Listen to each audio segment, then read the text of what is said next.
My dear students, dear friends, and dear brothers and sisters, once again I welcome to all of you in Dr. Yash Chandra online classes for education. मेरे प्रिय विद्यार्थियों, प्यारे भाई और बहनों, प्यारे साथियों, प्यारे मित्रों, मैं आप सभी लोगों का doctor Yash Chandra online classes for education में बहुत बहुत स्वागत करता हूं। आज की क्लास में इस वीडियो के अंतर्गत हम सभी लोग वैदिक कालीन शिक्षा व्यवस्था में जो शिक्षण शुल्क हुआ करता था उसके बारे में चर्चा करेंगे और हम देखेंगे कि जो वैदिक कालीन शिक्षा व्यवस्था थी वो कैसे एक स्वायत्त शिक्षा प्रणाली थी। जो ट्यूशन फीस हुआ करते थे वैदिक पीरियड एजुकेशन में, उस ट्यूशन फी की चर्चा करेंगे और साथ ही साथ ऑटोनॉमस एजुकेशन सिस्टम क्या था वैदिक पीरियड एजुकेशन का, इसके बारे में भी हम सभी लोग इस वीडियो के अंतर्गत चर्चा करेंगे। तो चलिए दोस्तों, क्लास को स्टार्ट करते हैं हम सभी लोग।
डियर स्टूडेंट्स, हम सभी लोग चर्चा करेंगे कि वैदिक कालीन शिक्षा व्यवस्था में जो ट्यूशन फीस होता था या शिक्षण शुल्क होता था वो उसका क्या प्रयोजन था, शिक्षण शुल्क होता था या नहीं होता था, या होता था तो किस रूप में लिया जाता था, इसके बारे में हम सभी लोग आज की क्लास में इस वीडियो में चर्चा करेंगे। तो प्रिय विद्यार्थियों, यदि हम लोग बात करते हैं प्राचीन भारतीय शिक्षा प्रणाली की या वैदिक कालीन शिक्षा प्रणाली की, तो उस समय जो एजुकेशन होता था उसको हम लोग कहते थे कि उस समय शिक्षण शुल्क नहीं लगता था। हम लोग सामान्य रूप से कह सकते हैं कि प्राचीन कालीन शिक्षा व्यवस्था में जो शुल्क प्रदान करने का कोई निश्चित नियम नहीं था। ध्यान दीजिए कि प्राचीन भारत या वैदिक कालीन भारत में शिक्षण शुल्क प्रदान करने का कोई भी निश्चित नियम नहीं था और यह प्रायः माना जाता था कि जो एजुकेशन है, जो शिक्षा है, वो क्या है, निःशुल्क होती थी। तो ध्यान दीजिए, प्रायः शिक्षा कैसी होती थी, निःशुल्क होती थी। लेकिन जैसा कि हम सभी लोग जान रहे हैं कि किसी भी सिस्टम के लिए, किसी भी शिक्षा प्रणाली के लिए बिना धन के कुछ नहीं हो सकता है। तो बिना धन के कुछ नहीं हो सकता है और साथ ही साथ जो शिक्षा होती थी वो भी निःशुल्क होती थी। तो कोई न कोई ऐसा सोर्स होगा, कोई न कोई ऐसा स्रोत होगा जिसके द्वारा जो शिक्षा संस्थान होते थे उनके खर्च के लिए कुछ इनकम हो सके, कुछ आय हो सके। तो प्रिय विद्यार्थियों, चूंकि लास्ट क्लास में हम लोगों ने देखा था कि जो खर्च के होते थे, जो व्यय होती थी, वो व्यय की मदें क्या क्या होती थी, तो उन व्यय की मदों की पूर्ति के लिए प्रिय विद्यार्थियों कुछ न कुछ जो है सोर्स ऑफ इनकम होना चाहिए। तो उसमें हम लोगों ने एक शिक्षण शुल्क या ट्यूशन फीस की भी बात की थी।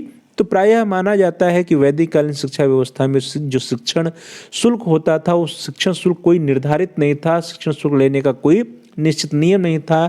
इसीलिए कहा जाता था कि जो वैदिक कालीन शिक्षा व्यवस्था में जो शिक्षा होती थी वो प्रायः निःशुल्क हुआ करती थी। और उस समय प्रिय विद्यार्थियों, शिक्षा प्रदान करना एक पुनीत कर्तव्य माना जाता था। शिक्षा प्रदान करना विद्वानों का, आचार्यों का एक पवित्र कर्तव्य था, पुनीत कर्तव्य था। और इसीलिए ऐसे व्यक्ति जो कि धन की लालसा में, धन पाने की लालसा में छात्रों को शिक्षा प्रदान करने का कार्य करते थे, उनको समाज में निंदा की दृष्टि से देखा जाता था। तो इस तरह से प्रिय विद्यार्थियों, ऐसे व्यक्ति, ऐसे गुरु या ऐसे आचार्य जो शुल्क पाने की लालसा में छात्रों को शिक्षा प्रदान करने का कार्य करते थे, उनको समाज में उनको जो समाज होता था, जो सोसाइटी होती थी, उनको निंदा की दृष्टि से देखता था। तो प्रिय विद्यार्थियों, शुल्क पाने की लालसा वालों को समाज निंदा की दृष्टि से देखता था। ध्यान दीजिए यहाँ पे एक करेक्शन थोड़ा सा है छोटा सा, वो क्या है, सीखता की जगह क्या होगा, देखता था। तो ऐसे आचार्य, ऐसे विद्वान जो शुल्क पाने की लालसा में छात्रों को शिक्षा प्रदान करते थे, उनको समाज निंदा की दृष्टि से देखता था। प्रिय विद्यार्थियों, इस तरह से जो आचार्य होते थे, विद्वान होते थे, वे शुल्क पाने की लालसा में छात्रों को शिक्षा नहीं प्रदान करते थे, परंतु जब शिष्यों की बात आती है तो जो छात्र हुआ करते थे, जो शिष्य हुआ करते थे, उनका यह पुनीत कर्तव्य माना जाता था कि वह आचार्य को गुरु दक्षिणा के रूप में कुछ न कुछ धन अवश्य प्रदान करें। तो ध्यान दीजिए, शिष्य का यह कर्तव्य था कि वह जो है आचार्य को कुछ न कुछ धन दक्षिणा के रूप में अवश्य प्रदान करे। तो ध्यान दीजिए, सभी छात्रों को गुरु दक्षिणा के रूप में, दक्षिणा के रूप में कुछ न कुछ धन अवश्य प्रदान करने का यह कर्तव्य छात्रों का या शिष्यों का माना जाता था। तो जो छात्रों या शिष्यों का कर्तव्य था कि गुरु दक्षिणा के रूप में कुछ धन प्रदान करेंगे, यह जो है एक प्रकार से आय का स्रोत हो गया, एक प्रकार से शिक्षण शुल्क माना जा सकता है। इसी के साथ साथ शिष्यों के साथ साथ ही जो शिष्य पढ़ते थे गुरुकुल में या शिक्षण संस्थानों में पढ़ते थे, उनके जो माता पिता होते थे, जो गार्जियंस होते थे, उनसे अपेक्षा की जाती थी कि वे अपने बालकों को पढ़ाने वाले आचार्य को उपहार आदि प्रदान करें। तो उपहार आदि प्रदान करने से अभिप्राय विद्यार्थियों की धन मुहैया कराएं। तो इस तरह से हम देख रहे हैं कि जो ट्यूशन फीस के नाम पे कोई भी शुल्क नहीं लिया जा रहा है छात्रों से, या फिर हम ये कह सकते हैं कि जो ट्यूशन फीस है वो निर्धारित नहीं कि किस प्रकार से ट्यूशन फीस गुरुकुल में या प्राचीन शिक्षा संस्थानों में ली जाएगी, लेकिन प्रत्येक छात्र से यह अपेक्षा की जाती थी कि वह गुरु दक्षिणा के रूप में कुछ न कुछ धन अवश्य जो है गुरु को प्रदान करे, अपने आचार्य को प्रदान करे। साथ साथ छात्रों के गार्जियंस, छात्रों के पेरेंट्स, छात्रों के माता पिता से भी अपेक्षा की जाती थी कि वो अपने बालकों को पढ़ाने वाले आचार्य को उपहार आदि प्रदान करें। और इसी तरह से जो संपन्न घराने के छात्र हुआ करते थे, संपन्न घराने के विद्यार्थी गुरुकुल में प्रवेश लेने के प्रारंभ में ही क्या करते थे, वे गुरु को गुरु दक्षिणा दे देते थे। तो प्रारंभ में ही छात्र जैसे ही प्रवेश लेता था गुरुकुल में, जब उसका उपनयन संस्कार होता था, वैसे ही संपन्न घरानों के जो विद्यार्थी होते थे वे गुरु दक्षिणा के रूप में धन दे देते थे, जिससे कि जो गुरुकुल का कार्य चलता था, जो गुरुकुल में जो व्यय होते थे वे व्यय इन्हीं धन से होते थे। इसी तरह से जो समाज के ऐसे विद्यार्थी थे जो निर्धन होते थे, जो धन नहीं दे सकते थे, तो ऐसे विद्यार्थी जो है स्वयं परिश्रम करके गुरु दक्षिणा चुकाते थे। ध्यान दीजिए, गुरु दक्षिणा तो सभी लोगों को देना था, सभी छात्रों को देना था, लेकिन ऐसे छात्र जो निर्धन होते थे, जो पुअर होते थे, पुअर फैमिली से होते थे प्रिय विद्यार्थियों, ऐसे छात्र जो है गुरुकुल में स्वयं परिश्रम करते थे या शिक्षण संस्थान में स्वयं परिश्रम करते थे, और इस परिश्रम के द्वारा अपने गुरु को गुरु दक्षिणा प्रदान किया करते थे। तो प्रिय विद्यार्थियों, इस तरह से यह भी एक क्या हो गया, शुल्क का ही एक रूप हो गया। इसी तरह से जो गुरुदक्षिणा छात्र देते थे, तो गुरुदक्षिणा के रूप में छात्र सिर्फ और सिर्फ धन ही नहीं देते थे, मुद्रा ही नहीं देते थे, बल्कि छात्र या छात्र के जो माता पिता होते थे, छात्र का परिवार गुरुदक्षिणा के रूप में मुद्रा, अन्न, वस्त्र, शाक भाजी तथा गाय घोड़े आदि प्रदान करते थे। तो प्रिय विद्यार्थी, इस तरह से गुरुदक्षिणा के रूप में मुद्रा, अन्न, वस्त्र, शाक भाजी तथा गाय घोड़े आदि जो है गुरुकुल में या गुरु को प्रदान किए जाते थे, और ये सभी क्या है, एक आय के साधन है, ये आय के रूप में इसको गिना जा सकता है। तो यह भी क्या हो गया, एक प्रकार का शुल्क हो गया जो कि गुरुदक्षिणा के रूप में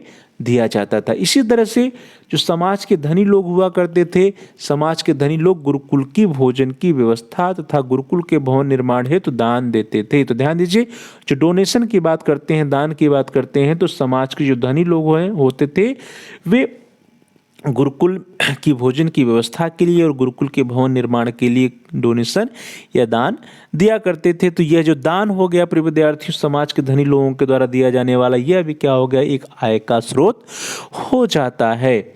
इसी तरह से जब समाज में श्राद्ध पड़ता था या कोई विवाह आदि अवसर पड़ते थे, तो श्राद्ध या विवाह आदि अवसरों पर गुरुकुल परिवार को भोजन के लिए अवश्य आमंत्रित किया जाता था। तो ध्यान दीजिए, जो गुरुकुल परिवार होते थे, उस गुरुकुल परिवार को श्राद्ध पे या विवाह आदि पे भोजन के लिए अवश्य आमंत्रित किया जाता था, पूरे परिवार को आमंत्रित किया जाता था और इसके द्वारा जो है गुरुकुल को या शिक्षण संस्थान को कुछ मदद मिल जाती थी, क्योंकि उस दिन का भोजन पूरे गुरुकुल परिवार का, छात्रों का, गुरु का जो है श्राद्ध या विवाह जहाँ होता था वहाँ से उनको प्राप्त हो जाता था। जिन परिवारों में श्राद्ध या विवाह होता था वहाँ से उनके भोजन की आवश्यकता उस दिन की पूरी हो जाती थी। इसी तरह से प्रिय विद्यार्थियों, यदि अगले साधन की तरफ हम देखें, अगला सोर्स देखें, तो राजा की ओर से भी समय समय पर गुरुकुलों को धन, भूमि और गांव देकर सहायता की जाती थी। प्रिय विद्यार्थियों, हम लोगों ने पिछली क्लास में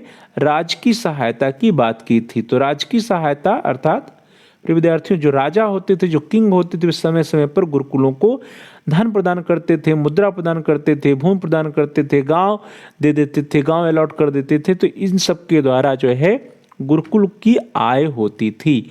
तो इस तरह से जो गुरुकुल के आय के साधन हो गए वो राजा के द्वारा प्रदान किया गया धन, या समाज के जो धनी व्यक्ति होते थे उनके द्वारा प्रदान किया धन, या फिर छात्रों के द्वारा प्रदान किया जाने वाला गुरुदक्षिणा, या छात्रों के माता पिता विभाग के द्वारा प्रदान किया जाने वाला उपहार जो है प्रमुख रूप से आय के स्रोत थे। इन्हीं को हम लोग शुल्क भी कह सकते हैं। लेकिन चूंकि शुल्क के रूप में कुछ भी नहीं लिया जाता था, जो शुल्क का लेने का तरीका था वो फिक्स नहीं था, इसलिए कहा जाता था कि वैदिक कालीन शिक्षा प्रणाली में जो शिक्षा होती थी वह क्या होती थी, पूरी तरह से फ्री होती थी, फ्री ऑफ कास्ट होती थी। विद्यार्थियों, अब बात करते हैं कि जो वैदिक कालीन शिक्षा प्रणाली की शिक्षा व्यवस्था थी वो पूरी तरह से स्वायत्त थी, ऑटोनॉमस थी, निष्पक्ष शिक्षा होती थी। स्वायत्त हम लोग इसलिए कह रहे हैं विद्यार्थियों क्योंकि गुरुकुल प्रणाली में या वैदिक कालीन शिक्षा प्रणाली में जो शिक्षा होती थी वो पूरी तरह से गुरु के नियंत्रण में हुआ करती थी। गुरु जैसा चाहते थे, जिस प्रकार की शिक्षा प्रदान करना चाहते थे, वे उस प्रकार की शिक्षा अपने छात्रों को प्रदान करते थे। उनके एजुकेशन प्रदान करने में, शिक्षा प्रदान करने में किसी भी प्रकार का किसी का कोई हस्तक्षेप नहीं होता था। तो इस तरह से हम कहते हैं कि जो गुरुकुल की शिक्षा व्यवस्था थी वो स्वायत्त थी, निष्पक्ष शिक्षा थी। क्यों? क्योंकि वो बाहरी शिक्षा से पूरी तरह से मुक्त होती थी। ध्यान दीजिए, बाहरी नियंत्रण या बाहरी प्रतिबंध से पूरी तरह से मुक्त शिक्षा प्रणाली होती थी, इसलिए इसको हम लोग स्वायत्त शिक्षा प्रणाली या निष्पक्ष शिक्षा प्रणाली कहते हैं। क्योंकि यहाँ पर किसी भी प्रकार का कोई पक्षपात नहीं होता था। जो दान देने वाले माता पिता होते थे, दान जो डोनेशन देने वाले या फिर धन या दक्षिणा देने वाले जो गार्जियंस होते थे, उनकी या राजकीय जो सहायता प्रदान की जाती थी, उनसे जो है उसके द्वारा यदि यह अपेक्षा की जाए कि उसकी वजह से जो गुरु हैं, जो शिक्षक हैं, वे जो है छात्रों के बीच में किसी भी प्रकार का कोई भेदभाव करें, तो ऐसा नहीं होता था। जो शिक्षा थी वो पूरी तरह से बाहरी नियंत्रण और प्रतिबंध से मुक्त हुआ करती थी और गुरुकुल या आश्रम में गुरु या शिक्षक जैसा चाहता था, जिस प्रकार की शिक्षा व्यवस्था बनाना चाहता था, वो उसके लिए पूरी तरह से स्वतंत्र था। तो प्रिय विद्यार्थियों, इस तरह से जो दानकर्ता जो होते थे, दानकर्ता को हस्तक्षेप या नियंत्रण करने का अधिकार प्राचीन कालीन शिक्षण संस्थानों में या प्राचीन शिक्षा व्यवस्था में नहीं होता। तो ध्यान दीजिए, जो दानकर्ता होता था वो किसी प्रकार का हस्तक्षेप, इंटरवेंशन नहीं कर सकता था शिक्षा व्यवस्था में। इसीलिए से जो प्राचीन कालीन शिक्षा व्यवस्था थी वो कैसी थी, ऑटोनॉमस थी और निष्पक्ष शिक्षा व्यवस्था हुआ करती थी। प्रिय विद्यार्थियों, गुरुकुल की व्यवस्था तथा शिक्षा संचालन पूरी तरह से गुरु के नियंत्रण में हुआ करता था। अर्थात शिक्षा व्यवस्था कैसी होगी, शिक्षा का संचालन कैसे होगा, इन सब का निर्धारण कौन करता था? टीचर या गुरु या शिक्षक करते थे। वे पूरी तरह से स्वतंत्र थे इसके निर्धारण के लिए। जो दानकर्ता होते थे, दानकर्ता जो है किसी भी प्रकार का कोई भी हस्तक्षेप नहीं किया करते थे। तो इस तरह से हम लोग कह सकते हैं कि जो गुरुकुल प्रणाली में जो शिक्षा व्यवस्था थी वो क्या थी? जो शिक्षा प्रणाली जो है पूरी तरह से स्वतंत्र हुआ करती थी। विद्यार्थियों, स्वतंत्र शिक्षा प्रणाली थी, स्वायत्त शिक्षा प्रणाली थी और निष्पक्ष रूप से इस शिक्षा प्रणाली का विकास होता था। शिक्षा प्रणाली पूरी तरह से निष्पक्ष हुआ करती थी, किसी भी प्रकार का कोई पक्षपात नहीं होता था। दानकर्ता डोनेशन या आर्थिक सहायता या उपहार देने वाले की तरफ से जो दान देता था, जो उपहार देता था, जो दानकर्ता होता था, उसका किसी प्रकार का नियंत्रण या हस्तक्षेप गुरुकुल में या गुरुकुल की शिक्षा व्यवस्था में नहीं होता था। तो प्रिय विद्यार्थियों, इस तरह से हम सभी लोगों ने आज की क्लास में देख लिया कि गुरुकुल प्रणाली में या प्राचीन कालीन शिक्षा संस्थानों में जो वहाँ पर शिक्षा शुल्क होता था, वो शिक्षा शुल्क कैसा होता था, तो हम लोगों ने देखा कि शिक्षा शुल्क प्रदान करने का कोई एक निश्चित नियम नहीं था और ये माना जाता था कि प्राचीन कालीन शिक्षा व्यवस्था पूरी तरह से निःशुल्क थी।